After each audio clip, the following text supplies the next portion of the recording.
Hey, third grade friends. I'm so excited for this week's story. We are working on Athena and the Dandelions. So I think it was about a couple weeks back. If you need the directions to Common Lit, how to access Common Lit, go on to hcboe.net, go into the distance learning options, scroll down, click third grade, and then you can go into ELA and it'll give you a Google Doc which will have the instructions to go to it. But if not, I'm going to read the story, so don't worry about that if you can't. This week's story is Athena and the Dandelions, and what we're working on this week is we really want to be able to identify that central message and that central theme, and we also want to use, and when we do that, sometimes we can use our characters' feelings and what's going on around them to help us do that. So this week, it's really, really important that you want to think about Athena, which is our main character's feelings, while she goes throughout the story. Because I think you'll be able to see how they can be a little bit different than they were in the very beginning. I hope you guys love it. We miss you so, so much, and we love you, and we hope everybody's staying safe. Athena and the Dandelions by Leanne Zuros. Leanne Zuros has written for Highlights. In this short story, a girl and her family collect dandelions for a Greek dinner. Have you ever eaten a dandelion? Me neither. Have you ever blown dandelion seeds to make a wish? Me too. Time to go, Athena, Mama said from the curb. She held open the car door. I towed to the sidewalk and swung my book. She knew I didn't eat dandelions. Why did I have to pick them for family every spring? Baba and Yaya are waiting, she said. My father and grandmother smiled from the front seats of their car. I turned and waved to BRIGID, the girl who moved across the street. She stood and watched. I was glad she didn't ask where we were going. We rode into the country not too far from our house, just outside of Chicago. I set my book and tilted my face towards the warm breeze. I told the wind, I hope we're not there yet. I'd never seen anyone in the fields with us, but I always worried that someone would notice us picking dandelions. People in America yanked dandelions from their lawns. No one wanted them. What would our new neighbors think if they found out that our family ate wheat? We drove west until the houses stopped. Then we stopped. I wished Baba would turn the car around so we could go home. I wished Mama wasn't rummaging around for the trunk for plastic grocery bags. I wish Yaya didn't pull the supplies she kept in her purse. Ella exo, Athena, Yaya said in Greek. O Helios, Thali na se thee. She was saying, come out, the sun wants to see you. I slunk from the car. We walked through a vast field. Hundreds of spunky yellow flowers decorated the soft earth. I looked for a place to hide. What's the matter with you, Athena? Yaya asked, bending over to shear a dandelion from the ground. She shoved it into her grocery bag and went to the next victim, eyeing me all the while. Nothing, I said, but why do we eat dandelions? No one else does. The best food in the world, Baba answered, shaking a handful of grains. It seemed to take hours to fill the bags. I longed to run through the dampled field. I wanted to twirl. I looked around. Only dandelions watched me. I did a cartwheel, legs straight and toes pointed. I landed smiling at the sky and chin high in yellow flowers. Athena, Yaya said.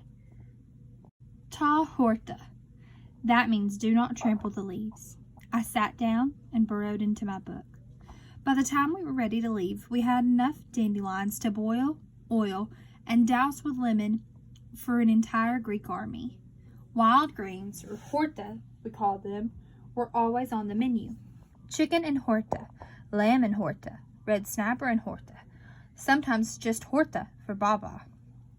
On the way home, Mama and Yaya talked about hosting a dinner party for the new neighbors who wanted to try ethnic food.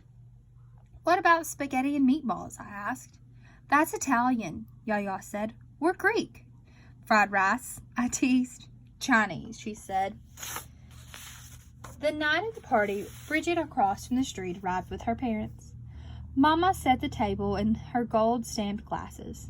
She served octopus with onions, grilled sardines, peppers stuffed with lamb and rice, and horta. Our guests ate everything. Brigid poked the octopus with her fork. "That's octopus," I said. She tasted it. She poked the sardines. "Those are sardines," I said. She tried them. Next came the horta. "Wait," I said. "Too late." "You ate the dandelions," I told her. We both laughed. She ate another bite. "Not too bad," she said. Mama was smiling at us. After dinner, Brigid and I went to the backyard and stretched out on the grass. The stars reminded me of the dandelions in a soft field. I closed my eyes and made a wish. To be as open-minded as my family and my new friend. All right, guys, as always, when we read these questions, we want you to put those answers down below in the comments on Facebook, because Facebook is how we can really we can make sure we interact with you guys and see those. And bar number 1, part A. Which sentence best describes a central message of the short story? A. We should share and celebrate what makes us unique. B. It is scary and dangerous to be seen by others as different. C. People often judge those that identify as different. D. It is easier to do what others are doing rather than to stand out. Number 2, part B. Which detail from the text best supports the answer to part A? A. She knew I didn't eat dandelions. Why did I have to pick them with my family every spring? Paragraph 6. B. I set down my book and tilted my face to the warm breeze. I told the wind, I hope we're not there yet. Paragraph 11. C. No one wanted them. What would the new neighbors think if they found out our family ate weeds? Paragraph 12. D. I closed my eyes and made a wish to be as open-minded as my family and my new friend. Paragraph 48. Number 3. Why it is important to the story that Athena checks to make sure no one is watching when the family picks dandelions in paragraph 12. A. It reveals her embarrassed by the idea of someone finding out their family eats dandelions. B. It shows her fear that her friends will find out that her family steals the weeds. C. It demonstrates that she does not want people to know how much time she spends with her family. Or D.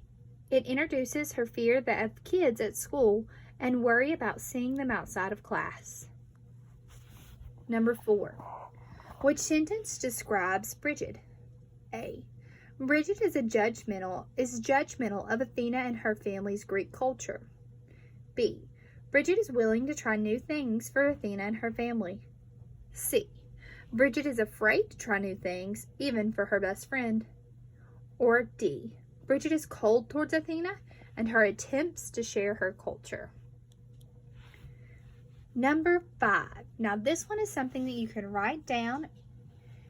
Why is it important to tell the story that Brigid eats dandelions? Cite evidence from the story in your response below. And last but not least, here's our writing challenge for the week. Athena considers the types of food her family eats as something that makes them unique, even if she doesn't want to share it. Write the story from the perspective of Brigid, the new neighbor. What do you think she was feeling as she was trying the new food? I hope you guys loved that story as much as I did. Don't forget, put those comments down below so that way we can hear from you guys. Miss you all so much. Hope you all have a great week. Bye.